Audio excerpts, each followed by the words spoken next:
श्री स्वामी समर्थ. नमस्कार स्वामी भक्तांनो. स्वामी तुमच्या सर्व चांगल्या इच्छा पूर्ण करोत ही स्वामींचरणी प्रार्थना. आजचा हा संदेश खूप खास आहे. स्वामी तुम्हाला मार्गदर्शन करत आहेत. हा संदेश लक्षपूर्वक ऐकावा अशी स्वामींची आज्ञा आहे. स्वामी म्हणतात, प्रत्येकाला ज्याचे त्याचे काम नेमून दिलेले आहे. ते काम योग्य आहे का अयोग्य ते सध्याच्या वेळेत कळणार नाही, पण योग्य वेळ आली की नक्कीच कळेल. बाळा, तू फक्त विश्वास ठेव आणि नामस्मरण कर आणि तुझे करत असलेले चांगले कर्म प्रामाणिकपणे करत राहा. यश नक्कीच मिळेल. बाळा, भगवंताकडे नेहमी ही प्रार्थना करावी की घेण्यायोग्य नाही तर देण्यायोग्य बनव. श्वास घेतोय तोवर जगून घ्यावं छान, कारण झाडालाही कळत नाही कोणतं पान केव्हा गळेल. बाळा, तुमच्या आजूबाजूच्या व्यक्तींना मदत करा. कधीच कोणाच्याही डोळ्यात पाणी येऊ देऊ नका. कोणाला हसवता आले नाही तरी चालेल, पण कधीच तुमच्यामुळे कोणाच्याही डोळ्यात पाणी येऊ देऊ नका. एकदा एक मुलगा शाळेची फी भरण्याकरिता दारोदार सामान विकायचा आणि मिळालेल्या पैशातून तो आपल्या शिक्षणाला हातभार लावायचा. असेच एकदा सामान विकायला गेला असताना त्या दिवशी त्याची एकही वस्तू विकली गेली नाही आणि त्यातच त्याला सपाटून भूक लागली. त्याने ठरवले की तो ज्या कोणाच्या दरवाजावर जाईल त्याच्याकडून काहीतरी खायला मिळेल. पहिले दार त्याने ठोठावले. दरवाजा ठोठावताच आतून एक मुलगी बाहेर आली.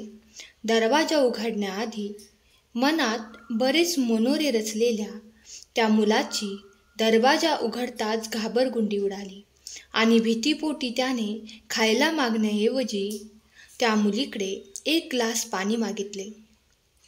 त्याने पाणी मागितले असले तरी दार उघडलेल्या मुलीने त्याच्या डोळ्यात त्याला लागलेली भूक पाहिली होती. ती मुलगी घरात पाणी आणण्यासाठी गेली आणि त्या मुलासाठी येताना तिने एक ग्लास मोठा भरून दूध घेऊन आली.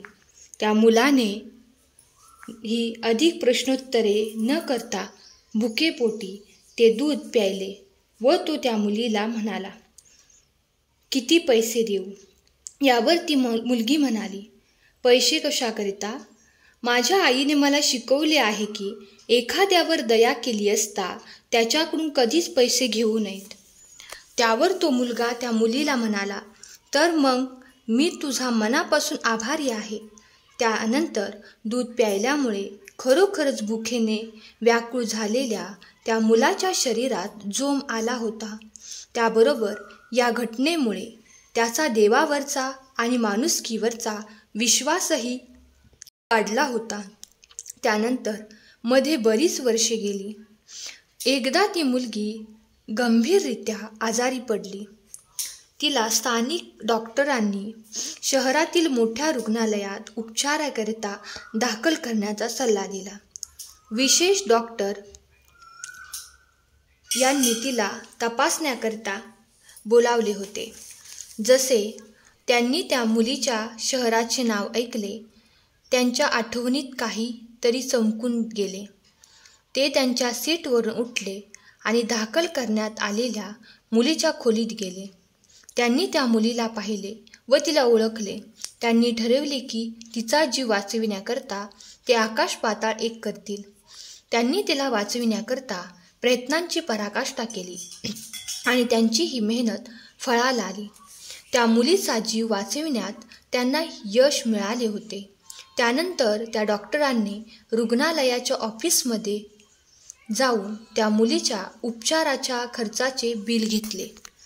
त्या बिलाच्या एका कोपऱ्यात एक सूचना लिहिली आणि ते त्या मुलीला पाठवून दिले. मुलगी ते बिलाचे पाकीट पाहून घाबरली. तिला माहीत होते की ती आजारातून वाचली असली तरी बिलाच्या रकमेचा आकडा पाहून नक्कीच तिचा जीव जाण्याची अवस्था होणार आहे. तरीही तिने धैर्य एकवटून बिलाचे पाकिट उघडले.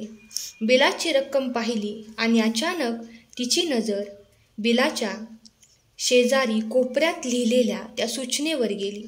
त्यात लिहिले होते की 1 ग्लास दुधाद्वारे तुम्ही या बिलाची रक्कम बऱ्याच वर्षापूर्वी भरलेली आहे आणि खाली त्या सदृदयी डॉक्टरांची केलेली सही होती. आनंद आणि आश्चर्यामुळे त्या मुलीच्या डोळ्यातून आनंदाश्रू वाहू लागले. तिने तिचे दोन्ही हात परमेश्वरासमोर जोडून देवाचे आभार मानताना म्हटले, हे परमेश्वरा, तुझे प्रेम आणि कर्म अशा सदृदयी लोकांद्वारे अनेकांच्या मनात असेच पसरत राहू दे. त्या मुलीने देवाचे खूप आभार मानले. स्वामी म्हणतात, तुम्ही जर दुसऱ्याच्या बाबतीत चांगले केले तर नक्कीच तुमच्याबरोबरही परमेश्वर चांगलेच करतो. बाळा, तुमच्या आयुष्यात ज्या कोणी व्यक्ती येतात त्या उगाचच येत नाहीत. त्या व्यक्तींचे तुमच्याशी तुमच्या मागील जन्मातील देणे असते.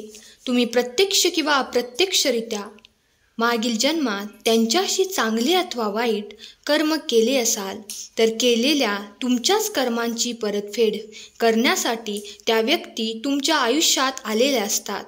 म्हणून बाळांनो, आम्ही तुम्हाला नेहमी चांगलेच कर्म करण्याचा सल्ला देत असतो.